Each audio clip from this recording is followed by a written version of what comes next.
কিলা ইয়া রাসূলুল্লাহ মাল গীবা। আল্লাহর রাসূলকে প্রশ্ন করা হলো, হুজুর গীবত কি জিনিস? ফাকালা রাসূলুল্লাহ সাল্লাল্লাহু আলাইহি ওয়াসাল্লাম যিকরুকা আখাকা বিমা ইয়াকরা। তুমি তোমার ভাইয়ের ব্যাপারে এমন কথা বলা যেটা সে শুনলে অপছন্দ করবে। যেমন আপনাদের এই এলাকার দক্ষিণ পাড়ার আব্দুর রহমানের ব্যাপারে আপনাদের সামনে আমি একটা দোষ বললাম। এখন এই যে দোষটা বললাম, আব্দুর রহমান এইখানে থাকলে এটা শুনলে অপছন্দ করবে, এটাকে গীবত বলা হয়। আমি আবার বলছি, তুমি তোমার ভাইয়ের, তুমি কারো ব্যাপারে এমন কথা বলা যেই কথাটা সে শুনলে অপছন্দ করবে, বলেন তো এটাকে কি বলা হয়? গীবত।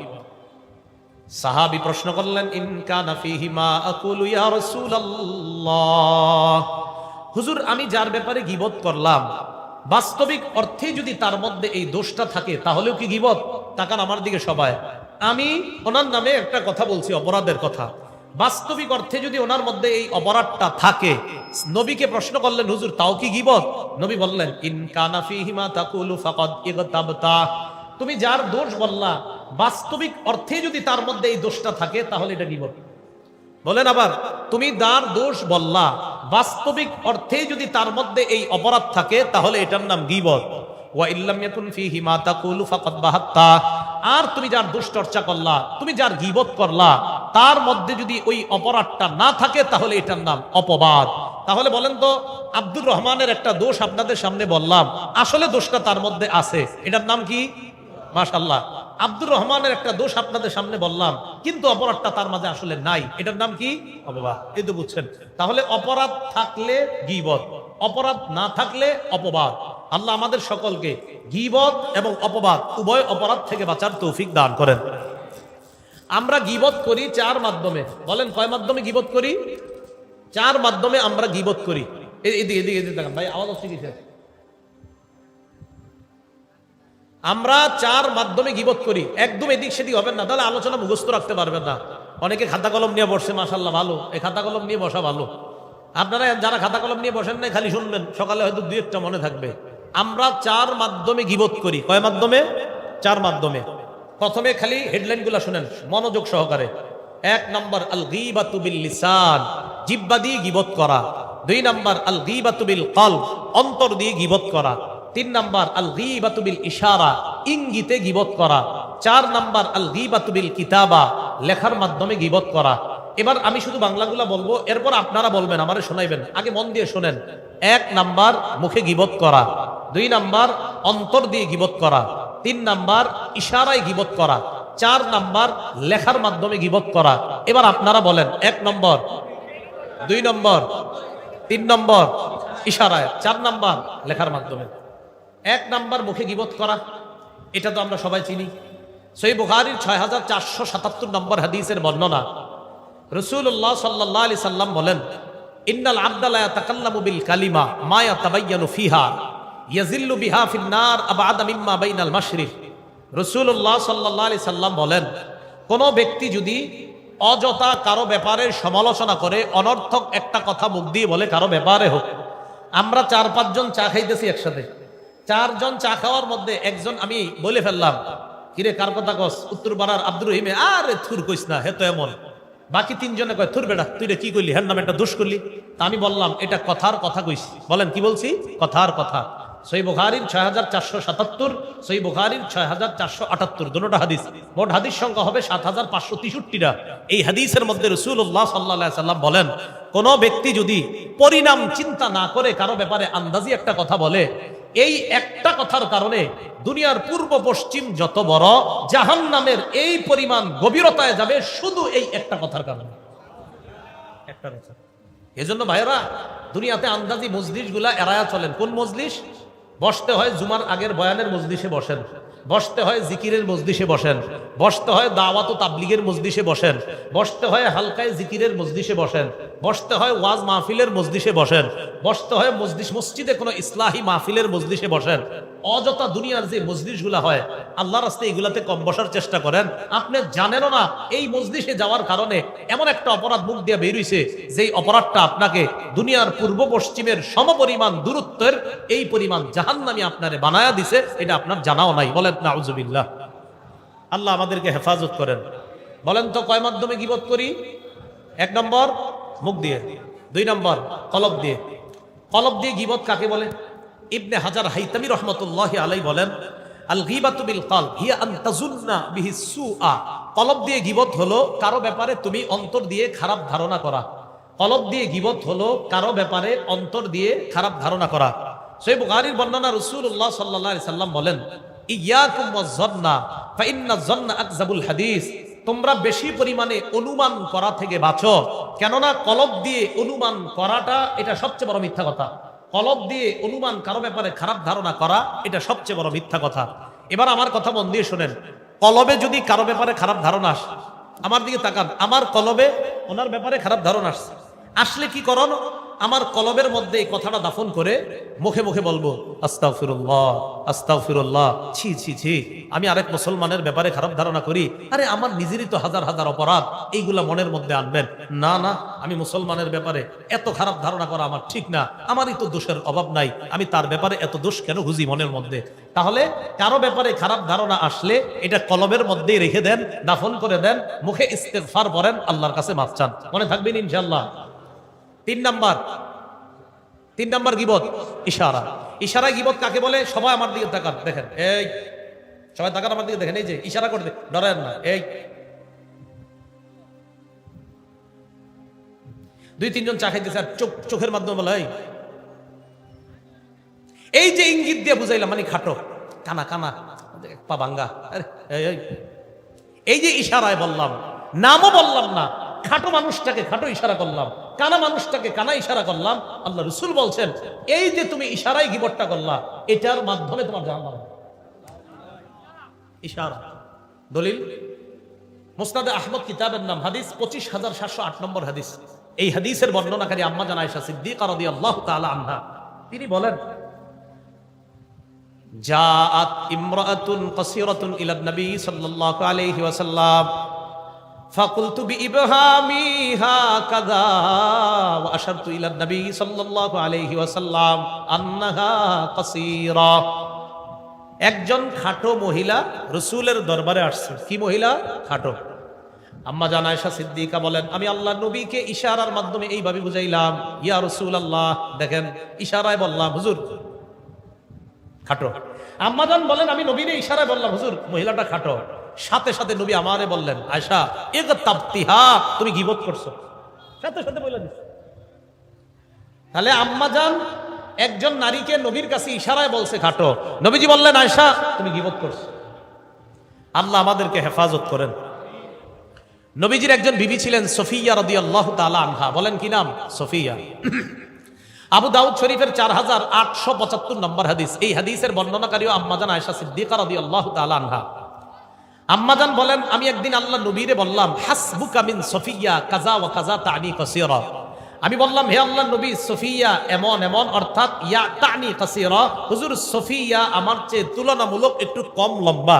নবীর আরেক বিবিরে আম্মাজান বললেন, হুজুর আমি একটু বেশি লম্বা, আর আপনার বিবি সফিয়া একটু কম লম্বা, শুধু একটু বলছে। নবীজি আমাকে বললেন, আয়েশা লাকাদ কুলতি কালিমাতান, তুমি এমন একটা বাক্য বলছো, লাউ মুজিজাত বিমাইল বাহরি, তোমার এই বাক্যটা সমুদ্রের পানির সাথে যদি মিশানো হতো, লামাজাজাতহু, তাহলে তোমার এই বাক্যের ভিতরে যে বিষাক্ততা ছিল, এই বিষের কারণে সমুদ্রের পানির রং পাল্টায় যেত। ভাই একটু চিন্তা করেন, আমরা সারাদিনে এই জাতীয় কথা কতগুলো বলি। আম্মাজান জিন্দিগিতে একবার দুইবার বলছে, নবী সাথে সাথে শাসন করছে, আয়েশা গীবত করছে। তা আমি আপনি ফজর থেকে ঘুম পর্যন্ত কয়শো এরকম কথা বলি।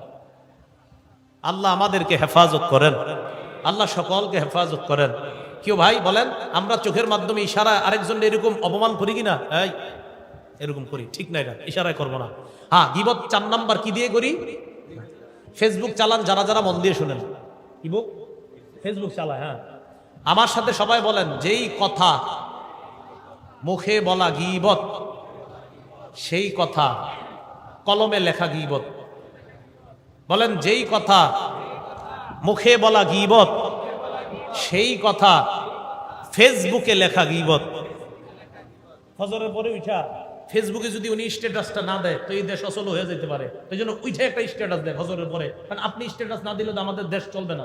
আপনি গুরুত্বপূর্ণ একজন ব্যক্তিত্ব, তো দেয় কি এরকম এরকম একটা ঘটনা ঘটছে আমাদের দেশে এসে, মানে বুঝায় খুব চিন্তা করে দেশ নিয়ে, কিন্তু যেটা লেখছে 10 দিন পরে প্রমাণ হয়েছে হ্যাঁ ফাও একটা কথা লেখছে। এই যে আপনি লিখে দিলেন, এর মাঝে আপনাদের এলাকাবাসী সবাই খুঁজতেছে কি রে এই কামটা কে করলো আমাদের এলাকার, আসলে কেউ করেনি, কিন্তু আপনি লিখে দিচ্ছেন ফেসবুকে। মুখে যেটা বললে গীবত হইতো সেটা এখন লিখে দেওয়ার কারণে সেটাও গীবত। ইমাম গাজালি বলেন ওয়াকাযালিকাল গীবাতু বিল কিতাবা ফাইন্নাল কলাম আহাদুল লিসানাইন। ইমাম গাজালি বলেন লেখার মাধ্যমেও গীবত হয়। কলম হলো দুই ভাষার এক ভাষা। মানুষ মুখে একটা ভাষা বলে, কলম দিয়ে আরেকটা ভাষা লেখে। মুখে যেই ভাষা বলা গীবত, কলমে সেই ভাষা লেখা গীবত। সবাই একটু আমার সাথে বলেন, মুখে যেই ভাষা বলা, কলমে সেই ভাষা লেখা গীবত। আল্লাহ আমাদেরকে হেফাজত করেন। তাহলে আমরা কয় মাধ্যমে গীবত করি? 4। আমরা 5 ধরনের গীবত করি। বলেন কয় ধরনের? প্রথমে আমি বলি এক চান্সে সবাই মুখস্থ করেন। 1 নম্বর শারীরিক গীবত, 2 নম্বর চারিত্রিক গীবত, 3 নম্বর বংশীয় গীবত, 4 নম্বর পোশাক পরিচ্ছেদের গীবত, 5 নম্বর পরোক্ষ গীবত। 1 নম্বর শারীরিক গীবত। শারীরিক গীবত, একটা লোক খাটো মানুষ, বেটে মানুষ, অনেক সময় দেখবেন অনেক মানুষ খাটো, 20 বছর বয়স, লম্বা হয় না, তো বেচারায় যে খাটো উনি কিন্তু জানে, কিন্তু ওনারে খাটো বললে উনি কষ্ট পায়। কানা মানুষ, উনি নিজেও জানে আমি কানা, কানারে কানা যদি বলেন সে কষ্ট পায়। এই শারীরিক গীবত করবেন না। একটা মানুষ খাটো কানা, বলেন তো এই যে উনি এক চোখ অন্ধ, ওনার যে শরীরের সমস্যা, ওনার যে এক পায়ে একটু সমস্যা, এই শারীরিক অবয়ব আকৃতিটা ওনারে দিছে কে?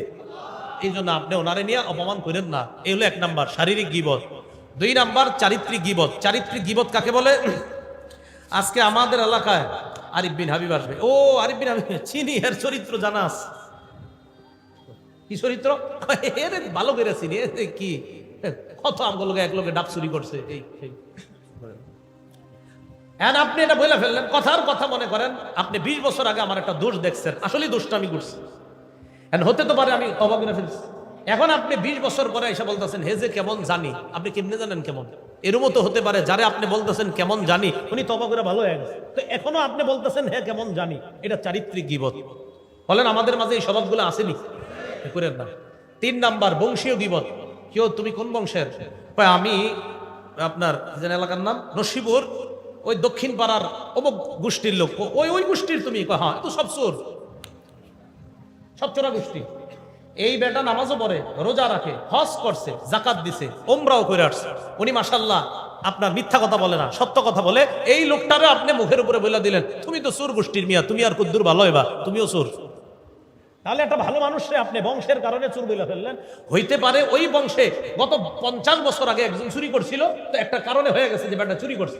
এখন একটা মানুষ চুরি করার কারণে পুরা বংশটারে আপনি চোর বলবেন, এটা কেন?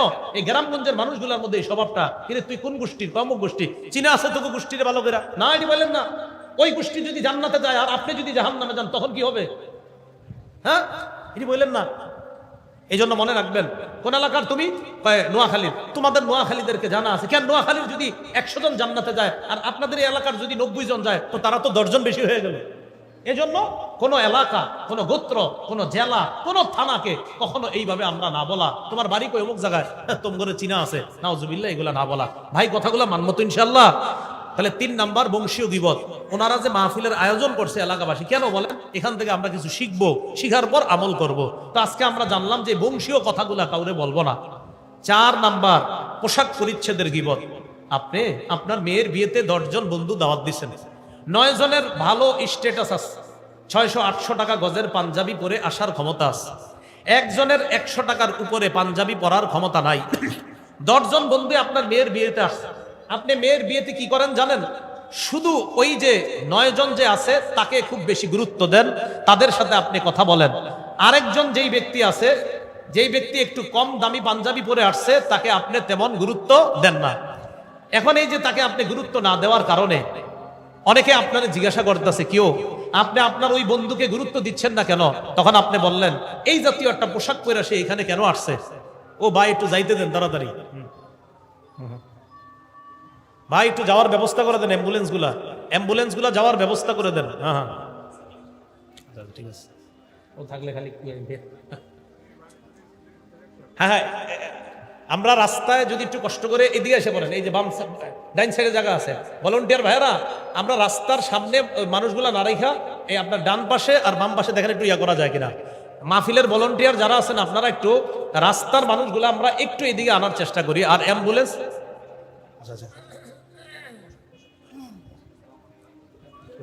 আচ্ছা 4 নাম্বার একটু পোশাক পরিচ্ছেদের গীবত। পোশাক পরিচ্ছেদের গীবতটা হলো আপনার যে পোশাক পরিচ্ছেদ, এই গীবত হলো একটা মানুষ কম দামি পোশাক পরে, বেশি দামি পোশাক পরে, তো কম দামি পোশাক যে পরলো তার এতটুকুই যোগ্যতা আছে, এর চেয়ে বেশি যোগ্যতা নাই। আমাদের উচিত ওই 9 জনকে যেই দাম দেওয়া, 10ম লোকটারে এরকম দাম দেওয়া। যদি দাম না দেই বেচারা কষ্ট পাবে যে আজকে আমার জামার গজ একটু কম বইলা এই জায়গায় আমাকে এইভাবে অপমান করলো। এটা হলো পোশাক পরিচ্ছেদের গীবত। 5 নাম্বার পরোক্ষ গীবত। সবাই আমার দিকে তাকান, পরোক্ষ গীবত কারে কয়? এই যে আমি একজনের নাম বললাম, বলতে বলতে হঠাৎ বললেন হুজুর বুঝছি, কারে কইছেন? তা আমি বললাম ঠিক আছে, কওয়া দরকার নাই। তো আমি একজনের লোকে বললাম, ওনার সাথে বলতেছি, উনি বলছে হুজুর বুঝছি। এই যে উনি বুঝছে মানে একটা নাম ওনার মাথায় এসে গেছে, এক ব্যক্তির ছবি, আমার মাথায় এক ব্যক্তির ছবি আছে। সামনে যারা আপনারা বললেন বুঝছি, এই যে বুঝছি বুঝছি বললাম আমরা, কারো নাম কিন্তু বলি নাই, কিন্তু ওই যে বুঝা ফেলছি, বুঝা ফেলার পর আমরা মাথায় মাথায় একজনের দোষ চর্চা করে ফেললাম, মেধা দিয়া, মুখ দিয়েও বলি নাই, শুধু বলছি বুঝছি। আপনি বলছেন বুঝছি, সামনের সবাই বলছেন বুঝছি। এটাকে বলে পরোক্ষ গীবত। এই পরোক্ষ গীবত আপনাকে জাহান্নামী করবে।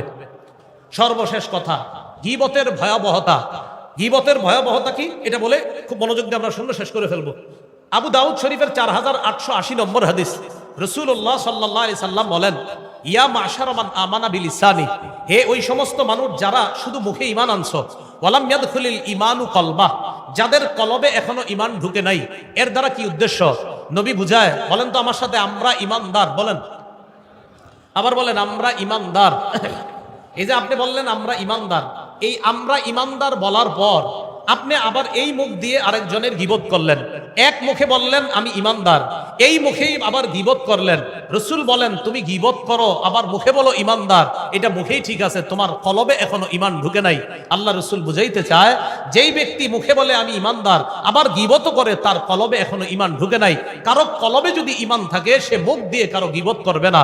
এটাই বললেন নবী, লা তাগতাবুল মুসলিমিনা, তোমরা মুসলমানদের গীবত করবা না, ওয়ালা তাত্তাবিউ আওরাতিহিম, মুসলমানদের দোষ ত্রুটি তালাশ করবা না।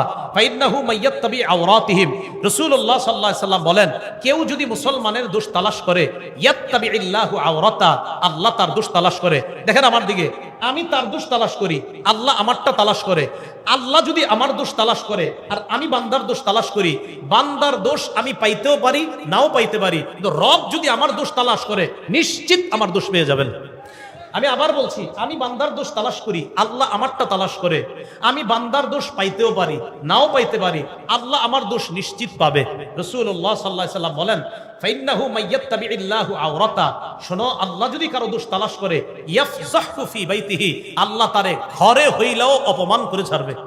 আল্লাহ যদি কারো দোষ তালাশ করে, তারে আল্লাহ ঘরে রাইখাও অপমান করে ছাড়বে। এ হলো গীবতের ভয়াবহতা। 2 নম্বর, সবচেয়ে বড় সুদ হলো গীবত। বলেন গীবত সবচেয়ে বড় সুদ, বলেন গীবত সবচেয়ে বড় সুদ। আবু দাউদ শরীফের 4876 নম্বর হাদিস, রাসূলুল্লাহ সাল্লাল্লাহু আলাইহি সাল্লাম বলেন, ইন্না মিন আরবার রিবা ইস্তিতালাতার রাজুলি ফি ইরজিল মুসলিম বিগাইরি হাক্কিন, অন্যায় ভাবে কোন মুসলমানের সম্মানহানি করা, তার গীবত করা, এটা হলো সবচেয়ে বড় সুদ। সুদ, রাসূল বলছেন সুদ তো হারাম, এই সুদের মধ্যে সবচেয়ে বড় সুদ কারো গীবত করা। 3 নম্বর, কোন ব্যক্তি যদি গীবত করে মারা যায়, গীবতের অপরাধ থেকে মুক্তি না নিয়ে কিয়ামত পর্যন্ত ওই ব্যক্তি তামার নখ দিয়া তার চেহারা আর তার বুক খামসাইতে থাকবে কিয়ামত পর্যন্ত। আবু দাউদ শরীফের 4878 নম্বর হাদিস, রাসূলুল্লাহ সাল্লাল্লাহু আলাইহি সাল্লাম বলেন, আমি মেরাজের রাতে রওনা করলাম, একদল মানুষের পাশ দিয়ে গেলাম, লাহুম আজফারুম মিন নুহাস, তাদের নখগুলা তামার, ইয়াকমিশুনা উজুহাহুম ওয়া সুদুরহুম, তারা তামার নখ দিয়া তাদের চেহারা আর বুকের মধ্যে খামচায়। আমি জিবরিলকে বললাম এরা কারা? জিবরিল বললেন, হা উলাইল্লাযীনা ইয়াকুলুনা লুহুমান নাস, হুজুর এরা তারা যারা মানুষের গোশত খাইতো। আমরা কি কেউ মানুষের গোশত খাই? এই মানুষের গোশত খাওয়া মানে গীবত করা। ওয়া ইয়াকুনা ফি আরাদিহিম, মানুষের সম্মান হানি করত। রাসূলুল্লাহ সাল্লাল্লাহু আলাইহি সাল্লাম এই হাদিস যখন বললেন যে কিয়ামত পর্যন্ত ওই ব্যক্তি এই অবস্থা চলতে থাকবে, কিয়ামতের মাঠে তো আরো শাস্তি তার জন্য রয়ে গিয়েছে। সর্বশেষ কথা, গীবত মুক্ত অবস্থায় কবরে যাইতে রাজি আছেননি সবাই? আমিও চাই গীবত মুক্ত হয়ে কবরে যাইতে। এই জন্য কি করবেন? হাত নামান। গীবত থেকে মুক্তি পাওয়ার উপায় 1 নাম্বার, যদি আপনি যার গীবত করেছেন তিনি যদি জেনে থাকে যে আপনি তার গীবত করেছেন, উদাহরণ সহ বুঝেন, আমি তার গীবত করেছি, তিনি যদি জেনে থাকে আছি, তো তার কাছে আমি ক্ষমা চাইতে হবে যে আমারে মাফ করে দেন, আমি আপনার গীবত করছি। দুই, আমি যার গীবত করেছি তিনি যদি এখনো জেনে না থাকেন, তাহলে আল্লাহর কাছে মাফ চাওয়া, আল্লাহ আমি তো উত্তর পাড়ার আব্দুর রহিমের গীবত করছি, আব্দুর রহিম এখনো জানে না, মাহবুব তুমি আমারে মাফ করে দাও। এই দুইটা সূরত। তাহলে বান্দা জেনে থাকলে তার কাছে মাফ চাওয়া, না জেনে থাকলে আল্লাহর কাছে মাফ চাওয়া। যারা অপবাদ দেন আরেকজনের, অপবাদ মনে আসেনি? অপবাদ দিলে মুক্তি পাওয়ার তিন উপায়। এক, যার ব্যাপারে অপবাদ দিচ্ছেন মিথ্যা অপবাদ, তার কাছে গিয়ে বলবেন ভাই আমি আপনার নামে মিথ্যা কথা বলছি। দুই নাম্বার, তাকে বলবেন ভাই আমারে আপনি মাফ করে দিয়েন। তিন নাম্বার, আল্লাহর কাছে মাফ চাইবেন। তাহলে অপবাদ থেকে মাফ পাওয়ার তিন উপায়। যার ব্যাপারে মিথ্যা অপবাদ দিচ্ছেন তার কাছে গিয়ে বলবেন আমি মিথ্যা কথা বলছি। দুই নাম্বার, তাকে বলবেন মাফ করে দিতে। তিন নাম্বার, আল্লাহর কাছে মাফ চাইবেন। আল্লাহ পাক রব্বুল আলামিন আমাদের সকলকে যেই 6টা বদভ্যাসের কথা বলা হলো, এই বদভ্যাসগুলা থেকে নিজেদেরকে হেফাজত করার তৌফিক দান করেন।